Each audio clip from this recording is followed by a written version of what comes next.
And they don't understand what is God is.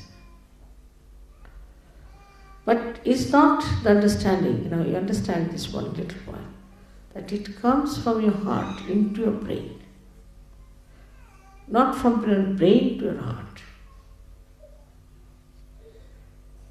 It comes as if the ambrosia of your bhakti covers your brain. Absolutely.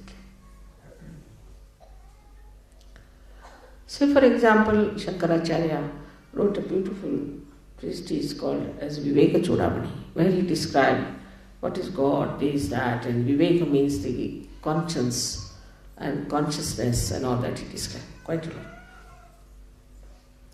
But there was one horrible fellow called Sarma who started arguing with him and he got fed up. Shankaracharya. He said, no use talking to them. So he just wrote Saundarya Lahari. Saundarya Lahari is nothing but all the mantras praising the mother. He said, well, I know mother, now let me praise her. What's the use of talking to these people?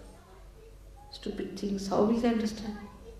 He realized that these people haven't got that capacity, that sensitivity to understand what I know. That's the real knowledge, is to know what is God. And if that is God, then how can you suspect anything? How can you try to analyze anything? It's God. It's God Almighty, which knows everything, which does everything, which enjoys everything. That is the one we should say is the jnana, is the knowledge, is the true knowledge, the pure knowledge. Is not the knowledge of chakras, not the knowledge of vibrations, not the knowledge of Kundalini, but the knowledge of God Almighty. And the knowledge of God Almighty is not mental. Again I tell you, it starts from your heart and goes to your brain. Something that comes out of your experience of joy and covers your brain. So your brain cannot deny it anymore. Like sometimes when you have your mother, little mother, you know the love of your mother. You cannot explain it. It comes from your heart. And you say, no, that's my mother. She won't do like that. I know my mother very well.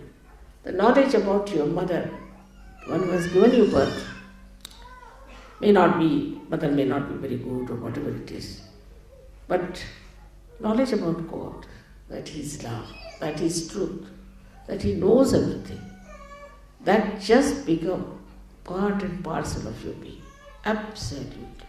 And that's the time we say is the nirvana. So it's important, especially for the people of the West. Now open your hearts, because it starts from the heart, not from your brain.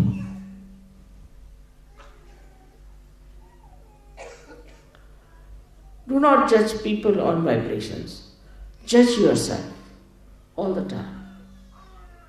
I had told that Shiv Puja means more explanation, more understanding, more thing, because in other pujas we do all these mantras, this, that. But in this puja is to know the knowledge, it's God. And to know that you know God itself is so great. Whatever it is, she may be Mahamaya, she may be anything, but I know. It cannot be described in one book, it cannot be described in 100 books. It cannot be described in words, but to know that's God. After all, that's God. God Almighty. And that gives you that beautiful surrender, where you just feel absolutely secure in that ocean of love. I wish you all to achieve that state. May God bless you.